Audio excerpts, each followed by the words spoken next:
Hey everyone, it's David McKeever and Richard Hunley with Advance One McKeever Real Estate, and it's a new month, so we're back with our Stockton housing market update video for you. The trends are out, so let's get right into the latest data for the city of Stockton. Hey, a lot of good news. If you'll take a look at this graph back here, this one has the for sale, sold, and pending. We've been seeing the for sale pretty low, but take a look at this one today, everybody. Good one. It's up from 140 to 189. David's going to have some exact stats on that for us. Sales are up from 218 to 245, and pendings are up 272 to 283. Everything's up. Good news. Now give us some more good news, David. Yeah, I just want to reference May of 2021 versus May of 2020. If you remember, in 2020, that's when the pandemic just started really taking form. And back in May of 2020, there were just 158 homes that sold that month. You know, the buyers put the brakes on. The real estate market really slowed down dramatically versus this time last month. We had 245 sales here in Stockton, so a huge difference between May of 2020 in the pandemic era to May of 2021. It's obviously showing buyers' comfort level and demand with the pendings coming back into the market. The other good news, as Richard mentioned, was the amount of homes that have come on the market. The inventory's increased from 140 to 189, so that's a good sign. But let's take a look how the pending sales here have affected the home prices here in Stockton. We'll take a look at that chart next. Okay, so here on the chart behind me, we have the top green bar, which is the average asking price for homes for sale. And then the bottom green bar is the average sold price per month. So we have some quite dramatic appreciation from 1 year ago. The average sold price in May of 2020 was $347,000.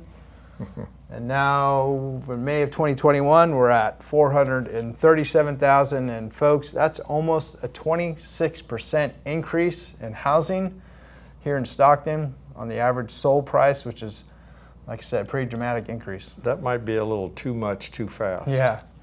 But on the other hand, if you were a buyer, you're probably kicking yourself if you were a buyer in June of 2020 and said, I'm going to wait for the housing market to crash.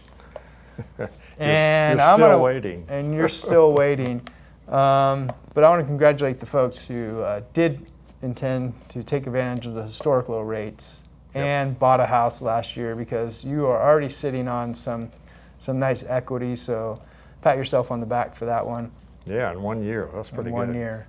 So next, let's take a look at our days on market chart and your favorite, the price to list price ratio. Okay, and on this chart, this one is, the green line is how much the home sold for versus what it was listed for. And of course down here is average days on the market, which is incredibly low, down to 14. I've never seen that. I've been in the market for 30 years now. This is really low. And the green line, the 104, up to 104%. That means if the house is listed for $100,000, it's sold for 104. I know we've been seeing higher prices than that, but that's just an example of what almost the whole average is. That would mean all of them. Yeah. So pretty good numbers here. Probably see some changes. Yeah, you know, as you mentioned if we go back 2 slides to the inventory slide, for the first month in a while, we saw an increase in the amount of homes that came on the market.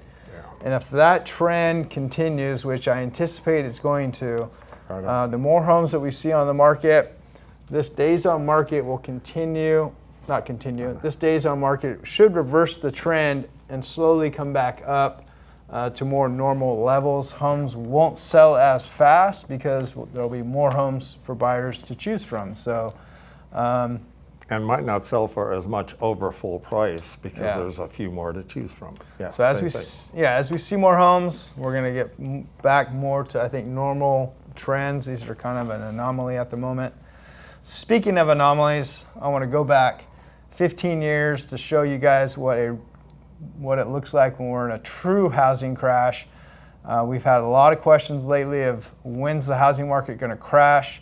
I'm going to wait for prices to go down. So let's take a look at the next chart real quick. All right, so what we have behind us is a 15-year chart broken down by each quarter. So there's 4 quarters in a year. This is a 15-year chart, and I wanted to bring this up today because there's so many folks on the internet posting videos about the housing market's going to crash and it's coming and it's going to be a reversal due to all the forbearances and that sort of thing. But I wanted to show you today what a true housing crash looks like and the inventory levels needed to reach that point. So I brought up the 15-year chart goes back to 2006 and 7. And as you can see, the light green lines that are on the screen are the amount of homes that were on the market at that point in time. And at one point in 2007, there were over 3,000 homes for sale in Stockton. That was the definition of a housing crash. When there's that many homes on the market, the prices drop and they will crash because there's so much to choose from. Opposite of today.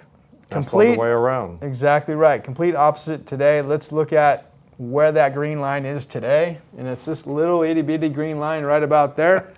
So as you can see, we are far from a housing crash. Matter of fact, you can triple the amount of homes that are on the market and we still wouldn't be nowhere near what a housing crash is. We can probably quadruple it and get up to 1,000 homes on the market and we'd still be okay. Given the amount of offers we're seeing on each and every home, more inventory would eventually just get gobbled up by all that buyer demand.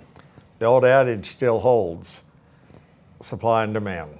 Yeah. And the supply is too low for the demand right now, which pretty much says no crash. So I really wanted to bring this point across today because a lot of people are sitting and waiting to purchase because they think some crash is coming. What's really going to happen is the rates are going to be higher, about a point higher in next year, which is going to make your housing payment even more expensive than it is now.